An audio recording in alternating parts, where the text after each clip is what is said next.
Been ahead of my peers, just used to pedal the slowest. Now you pedal the fastest in a circle of motion. Fame moved up in weight, ran out of opponents, so it's time to... From Al stepped up in the room, low voice and low tone, hope the people on tune. So this is the post fight for a lot of fights. We had a amazing Saturday night of boxing. I fell asleep on a few, and I also was up during a few fights. You know, it just was too much from early in the day to now putting that work in the gym. But first things first, we kind of need that again. You feel me? We kind of need that again. So let's start with what we gonna start with? Devin Alexander versus Victor Ortiz. That's what we gonna start with first. I mean, I was watching that fight, man. Kind of was dozing off. It wasn't that interesting. I thought Alexander was the most sharp, more crispier guy. I think he clearly won the fight. I think you could give Victor Ortiz 3 rounds just to be generous. But for the most part, Devin Alexander did what he had to do. He looked fast. His reflexes was there. He showed why he still had some elite type of skills against an opponent like Victor Ortiz. You know, he looked good. I'm not saying he was flawless, but you know, like I said, Devin Alexander is a sturdy guy. You know, he hasn't been knocked down. From what I know, you know, he could take a shot. You know, and he truly outclassed Victor Ortiz. Victor Ortiz, I had him. I personally picked him to win, but that wasn't the case last night. I know what I saw. I know Devin Alexander won. So pretty much that was it for that fight. You know, some people say politics. Some people say, you know, whatever about the fight as far as that. Some people calling it a robbery. I mean, you can't dispute black and white at the end of the day. It's just hard to when it's on paper.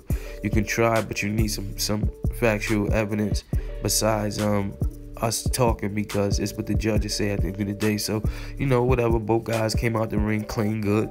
And, you know, back to St. Louis and back to California for these guys. Devin Alexander possibly could get a step-up fight if he turns up once again. You know, he could definitely put himself back in there because he looked good. But on to you guys versus Ray Robinson. You know, Ray Robinson was talking a lot before the fight.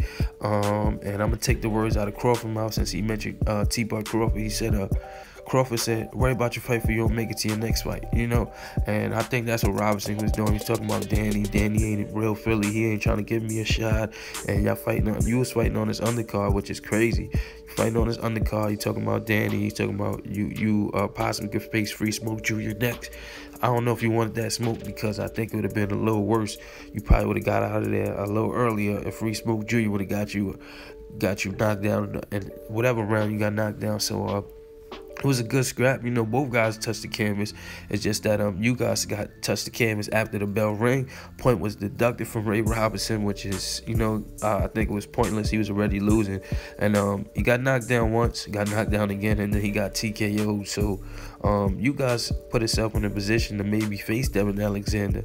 You know, maybe face Devin Alexander, and then possibly the next fighter could face Free Smoke Jr. if Ocampos doesn't comply. But or one of those guys, maybe Alexander, maybe because we trying to look at like this.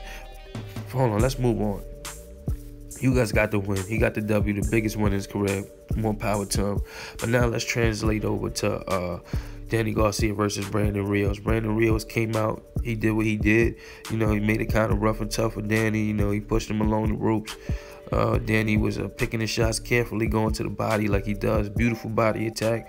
Brandon Rios was throwing uppercuts from so far, and Danny was telegraphing him. You know, but Brandon Rios did what he could do. You know, he's a little slower than Danny, feet a little slower, like I said. And Danny did what he had to do, knocked him down, knocked him out. You know, it was a tough, hard fight by Danny Garcia. By Brandon Rios. Like I said, he came out the ring. He didn't have to go to the hospital or anything from what I know. And they both escaped the ring good. So pretty much Danny Garcia advances and Sean Porter jumps into the ring. They gave Sean Porter about a minute. And after that, Danny Garcia said it was a show. And, you know, they kind of brushed him off like, get up out of here, you know. Get up out of here, Sean Porter. So, you know, Porter tried to make his presence felt.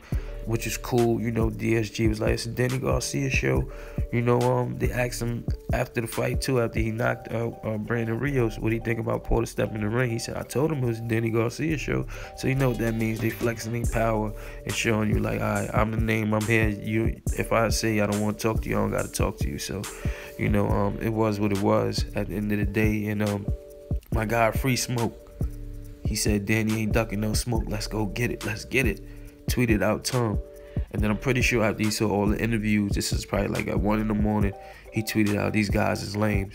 And I'm pretty sure he's talking about Porter and Thurman going back and forth, because none of these guys have the heart to do that at the Free Smoke Jr. fight. You know, I didn't see why Porter was there when Free Smoke Jr. faced Kell Brook. Why he didn't jump in the ring after that and say, okay, now can I get my title shot for the belt? You know, he had every opportunity and chance. Whoever was at the Barclays Center that night when Free Smoke Jr. was fighting, nobody decided to come to that fight as far as Porter, if I'm not mistaken. If he was, Porter probably was there and one time was there. Why nobody didn't jump in the ring then? You know, why wasn't no face-to-face then? You know, Danny Garcia won't ever show up to a Free Smoke Jr. fight, you know, and the invitation has been invited plenty of times. So we're going to see who's next for Free Smoke Jr. He's returning to Dallas, and Free Smoke, anybody wanted, they could get it, no joke. Top guys in the welterweights, man, they ain't gonna ever do that. They won't even show up to a training camp. I dare any of you welterweights to pull up to Free Smoke Jr. training camp, like Muhammad Ali did, or jump in the ring with him after he fight, or any of that type of sort. I dare one of you guys, but y'all guys playing Ring Around the Rosie with 3 guys, and there's always that one guy left out. Like they said, it was Marvin Hagler, Sugar Ray Leonard, Tommy Hearns, and Roberto Durant, which he moved up in class, but you know, they always had the outcasts like Mike McCullum, my guy Mike McCullum, and those guys that was getting ducked by a lot of these dudes. But you know, at the end of the day, man, I can't wait to Free Smoke Jr. get back in the ring. Like I said, I will not make a whole full post-fight review on Brandon Rios versus Danny Garcia, because it make no sense. I want to see the actions after, and that's so proper with motherfucking Sean Porter and Keith Thurman was corny as hell. I mean, it is what it is. Too respectful at the end of the day. When you got face to face and you talking like that and you acting like a diva and all this, it is what it is. Free Smoke Jr., that's why I fuck with him. Him and Bud Crawford at the top of the welterweight division. And it doesn't matter if I didn't see Crawford. Their attitude is displayed as one of the best at the welterweight division. You feel me? She got Famous Athletics. Everything's in sports. It was my sportsmanship award, and just like that, Famous is gone. Free Smoke. Anybody want it, they could get it. No joke. Said I'd leave you alone and be brave like the Nationals. Wrapped up in the game, had to fasten up my seat. Been ahead of my peers, this used to pedal the slowest. Now you pedal the fastest in a circle of motion. Fame moved up in weight, ran out of opponents, so it's time to...